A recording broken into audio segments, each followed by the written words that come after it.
Du Père et du Fils et du Saint-Esprit. Amen. Loué soit Jésus-Christ à jamais. Deuxième dimanche du temps ordinaire, année A. Deuxième dimanche du temps ordinaire, année A. C'est le temps ordinaire.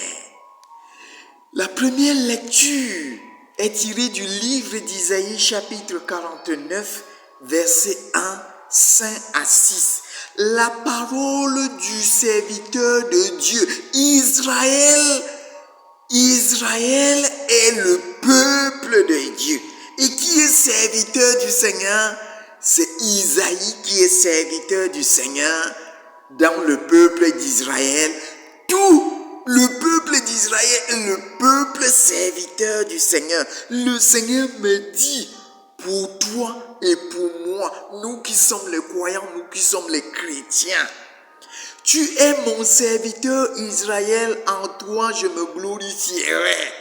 Toi chrétien, tu es serviteur du Seigneur, en Dieu, Dieu se glorifie en toi. En toi, Dieu se glorifie. En toi, Dieu est magnifié. En toi, Dieu est exalté. En toi, Dieu est loué parce que c'est par ton corps.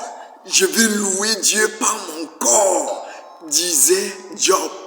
De mon corps, je verrai Dieu. Ton corps doit magnifier le Seigneur, doit louer le Seigneur, doit glorifier le Seigneur, doit exalter le Seigneur. Tes comportements doivent glorifier le Seigneur. Ta manière de parler, de faire, de dire doivent glorifier, magnifier le Seigneur. Le Seigneur dit, te dit, me dit, tu es mon serviteur, en toi je me glorifierai. Mais est-ce qu'elle m'éveille? C'est moi qui fais glorifier le Seigneur. Ma vie fait glorifier le Seigneur. Mon comportement fait glorifier le Seigneur. Mon frère, ma soeur, qui tu glorifies?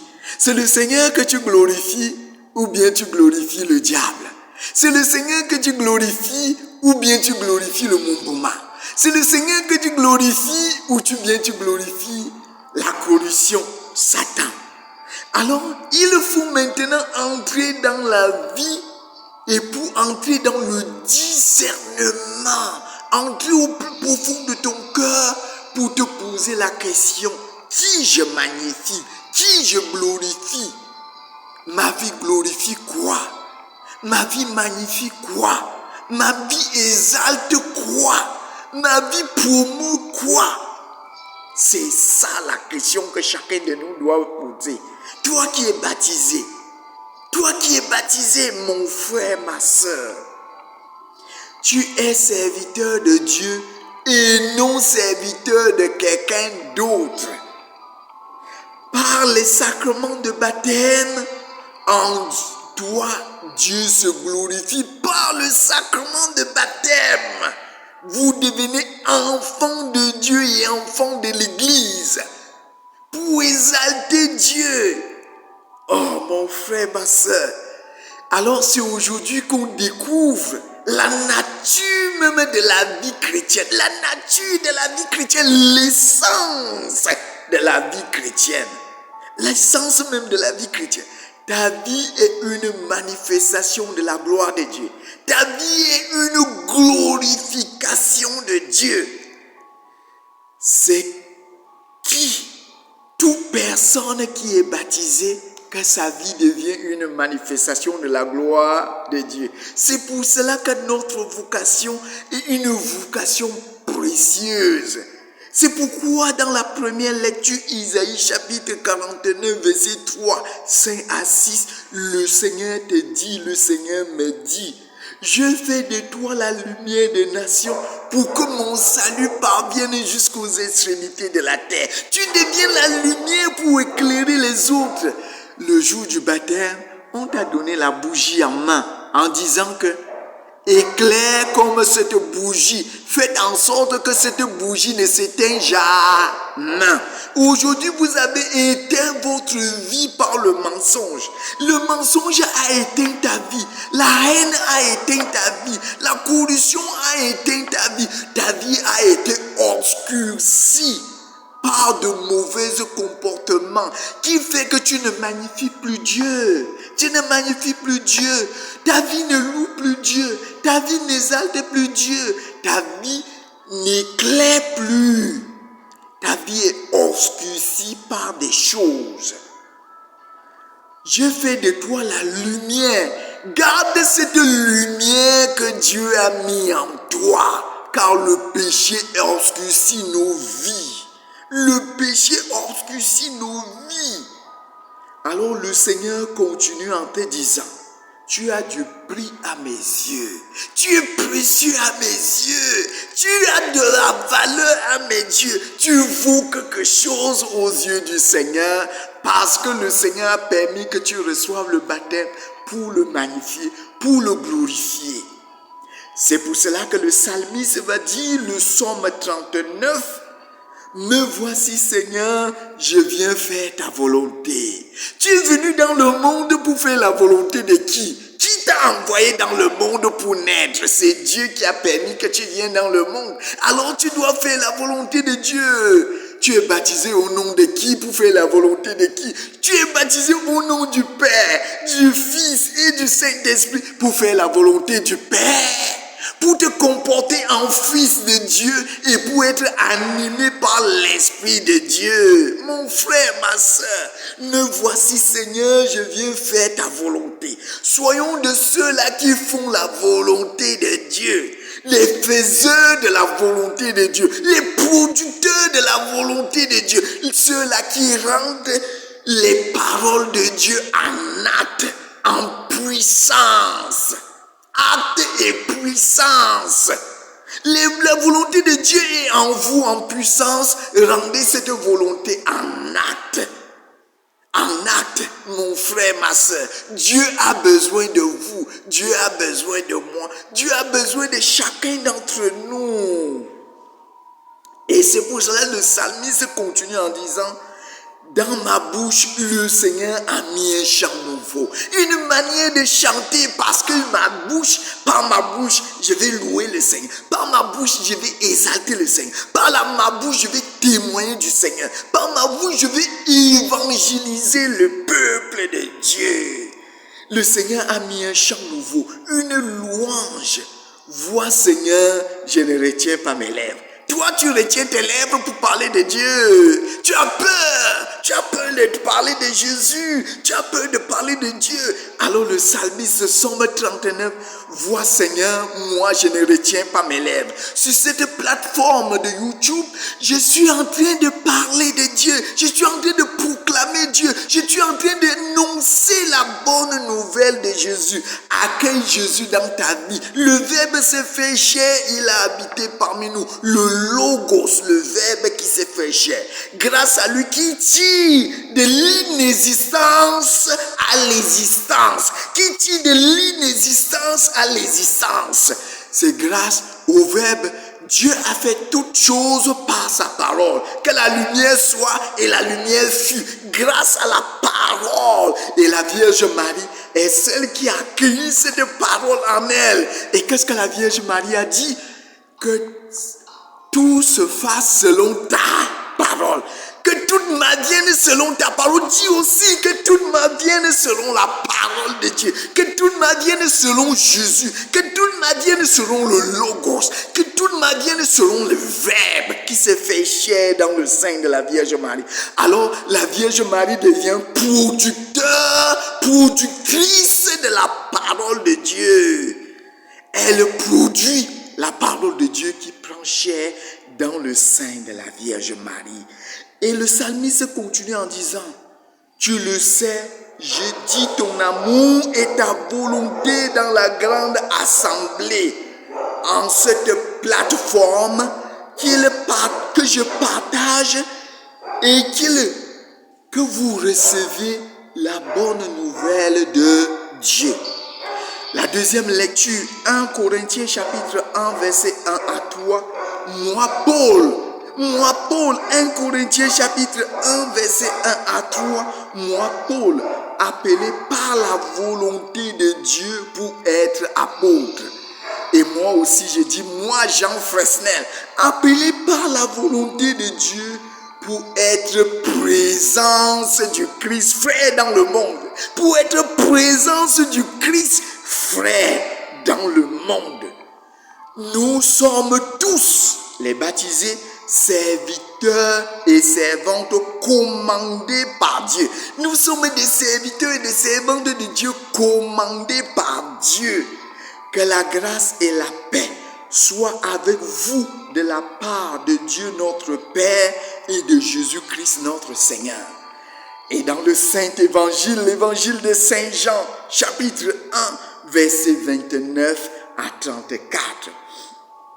Comme Jean-Baptiste voyait Jésus venir vers lui, Jean-Baptiste a vu de chez Dieu Jésus venir vers lui. Toi aussi, tu vois Jésus chaque jour venir vers toi à l'église. Nous voyons Jésus venir à nous quand le prêtre, lors de la consécration, le prêtre consacre le pain et le vin. Et il dit des paroles performatrices, les paroles qui rendent, les paroles de la transubstantiation du pain et du vin.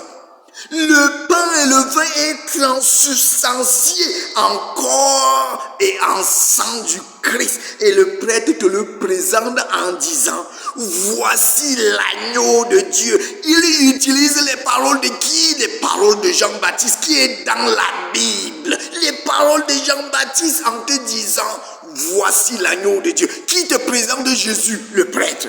Alors toi aussi tu dois présenter Jésus à tes frères et sœurs. Jean-Baptiste dit, voici l'agneau de Dieu. Jean-Baptiste est le témoin de Dieu et le présentateur de Dieu. Toi, tu dois être présentateur de Dieu. Ta vie doit présenter Dieu. Ta vie doit présenter Jésus. Ta vie doit révéler Jésus. Révèle Jésus par ta vie. Que grâce au baptême, j'ai incorporé le Christ. Ta vie doit présenter le Christ. J'ai incorporé le Christ dans ma vie, dans mon corps, dans mon âme, dans mon esprit. Alors Jean-Baptiste dit, ne me regarde pas, regarde Jésus que je te présente. Le prêtre te dit, ne me regarde pas, regarde Jésus que je te présente. Même si ma vie n'est pas conforme, mais quand même je te présente ce qui est essentiel dans ta vie. C'est Jésus qui est essentiel dans ta vie et non moi. Moi, je ne suis qu'un pécheur. Mais il faut que je te présente celui qui peut transformer ta vie, celui qui peut te sauver, celui qui peut te libérer. Que des prêtres nous présentent Jésus et non plus eux-mêmes. C'est pour cela que nous n'avançons pas quand les personnes nous présentent eux-mêmes, alors qu'ils sont l'ombre d'eux-mêmes. L'ombre d'eux-mêmes, c'est pour cela que nos vies sont obscurcies, parce qu'on ne nous présente pas celui qu'il faut présenter. Présentez-nous Jésus, donnez-nous Jésus, révélez-nous Jésus. Révélez-nous Jésus. C'est lui que nous avons besoin. C'est lui que le monde a besoin. C'est lui que nos sociétés ont besoin. C'est lui que des hommes et des femmes ont besoin. C'est pour cela que Jean-Baptiste ne vous présente pas lui-même. Ne soyez pas des usurpateurs. Au lieu de présenter Jésus, ils se présentent eux-mêmes. Ils obscurcissent nos vies par leur vie qui est déjà obscurcie. Présentez Jésus.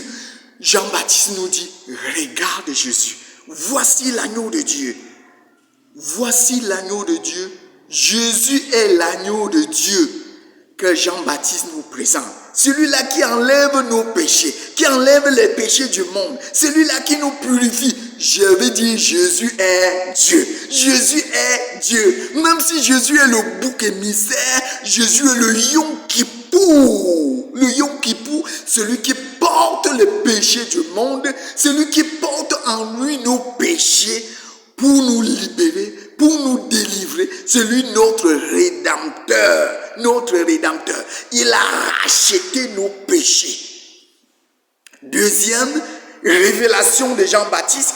Dans la première révélation de Jean-Baptiste, quand Jean-Baptiste nous présente l'agneau de Dieu, Jean-Baptiste devient le grand prophète. Soyons des prophètes qui présentent, soyons des prophètes qui parlent au nom de celui qui vous a envoyé. Soyez des prophètes qui parlent au nom de celui qui vous a envoyé, c'est Jésus.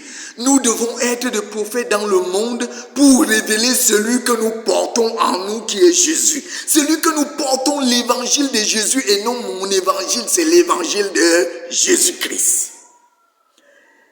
Voilà première image, par notre baptême, vous êtes prêtre, prophète et roi. Prêtre, prophète et roi. Voilà comment votre prophétie est de montrer Jésus, de présenter la parole de Dieu, d'annoncer la parole de Dieu, de dire la vérité. Deuxième, Jean-Baptiste dit, j'ai vu l'Esprit descendre et demeurer en lui. Jean-Baptiste dit, j'ai vu l'Esprit descendre et demeurer en qui? En Jésus. Jésus est Dieu. Jésus est Dieu. Jésus est celui qui fait descendre l'Esprit de Dieu. Voilà alors, dans le baptême, on dit nous sommes prophètes, prêtres. Voilà notre maîtrise, le sacerdoce commun des fidèles. Les fidèles doivent être ceux-là qui invoquent l'Esprit Saint de descendre dans notre société. Alors Jésus est celui qui convoque l'Esprit Saint. J'ai vu l'Esprit descendre sur qui? Jésus-Christ. Jésus-Christ est le distributeur de l'Esprit Saint et celui qui fait descendre l'Esprit Saint. Jésus est de même nature que le Père. La nature, la divinité de Jésus, la deuxième personne de la Sainte Trinité. Lors de la résurrection, Jésus a dit aux apôtres, je vous enverrai l'Esprit Saint. Il est celui qui envoie l'Esprit Saint, la troisième personne de la Sainte Trinité. Jésus est celui qui convoque l'Esprit Saint dans votre vie. Soyons aussi de ceux-là qui convoquent l'Esprit Saint dans la vie de nos frères et sœurs. Soyons des convocateurs de l'Esprit Saint, l'Esprit paraclet, l'Esprit de vérité, l'Esprit de paix, l'Esprit d'amour, l'Esprit de sagesse, d'intelligence, de connaissance, de force, de crainte du Seigneur et de piété. Troisième, Jean-Baptiste dit, oui, j'ai vu. Et je rends témoignage. Jean-Baptiste dit, j'ai vu et je rends témoignage. Il a vu quoi? Il a vu Jésus et il rend témoignage qu'il est qui? Jésus est le Fils de Dieu, le Fils bien-aimé de Dieu. Alors Jésus, sa divinité. Voilà les trois témoignages que Jean-Baptiste rend pour nous prouver que Jésus est véritablement vrai Dieu et vrai homme. Vrai Dieu et vrai homme. J'ai vu et je rends témoignage. Qu'est-ce que toi tu as vu et qu'est-ce que toi tu témoignes? Qu'est-ce que toi tu as vu? Qu'est-ce que toi tu témoignes? Puisque Jean-Baptiste dit, je l'ai vu et je rends témoignage. Oui aussi, moi aussi j'ai vu Dieu et je rends témoignage de ce qu'il a fait dans ma vie.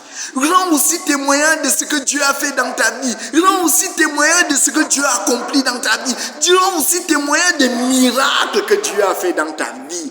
Des merveilles que Dieu a fait dans ta vie. Rends témoignage. Aujourd'hui, le monde, les chrétiens ne rendent plus témoignage à Dieu. Ils ne sont que des plaignards. Ils se plaignent chaque jour. Au lieu de prier pour louer le Seigneur, pour magnifier le Seigneur, ils se plaignent beaucoup. Arrêtons de nous plaindre. Laissons les païens se plaindre. Mais nous devons témoigner de Dieu, de ce qu'il a fait dans notre vie. De ce qu'il a fait, c'est lui le Fils de Dieu. La reconnaissance de Jésus, Fils de Dieu, Jean termine par un témoignage clair. C'est lui le Fils de Dieu. C'est Jésus le Fils de Dieu. Cela nous invite à placer notre foi en qui? En Jésus. À placer notre foi en Jésus. Notre confiance en Jésus. Jésus est notre sauveur, notre libérateur. Notre sauveur, notre libérateur. Jésus, nous devons témoigner de lui dans notre vie quotidienne. Toi, tu témoignes de qui? Tu es témoin de qui? Oui, je suis témoin de Jésus. Parce que je suis baptisé au nom du Père, du Fils et du Saint-Esprit pour témoigner de Jésus, pour témoigner de la Trinité Sainte, pour témoigner du Père qui m'a créé, du Fils qui m'a sauvé et de l'Esprit Saint qui me sanctifie. Le monde attend de voir Dieu qui est le nôtre. Le monde monde attend de voir Dieu qui est le nôtre. Nous ferons tout pour l'éclairer, pour le révéler au monde. Que ta vie, mon frère, ma soeur, révèle Jésus au monde. Que ton comportement révèle Jésus au monde. Que tes paroles révèlent Jésus au monde. Que ton agir magnifie Jésus au monde. Mon frère, ma soeur, permets à Jésus de s'exprimer en toi. Permets vraiment à Jésus de s'exprimer en toi. Jésus veut parler au monde à travers ta vie. Jésus veut parler au monde à travers ton comportement. Jésus veut parler au monde à travers ta manière de faire. Oui, mon frère, ma soeur, est-ce que tu permets de Jésus de s'exprimer en toi? Oui, si tu permets Jésus de s'exprimer en toi, tu deviens le serviteur de Dieu. Tu deviens celui à qui Dieu se sert pour se magnifier. Serviteur de Dieu, Dieu se sert de moi pour se montrer au monde. Dieu se sert de moi pour montrer au monde sa puissance, son amour, sa bonté, sa tendresse et sa miséricorde, parce qu'en moi habite la miséricorde de Dieu. Peuple des sauvés, devenez des sauveurs du monde. Peuple des sauvés, devenez des sauveurs dans notre société. Que ta vie, Dieu se sert de ta vie pour sauver le monde grâce à ton comportement qui libère les frères et sœurs. Loué soit Jésus-Christ à jamais.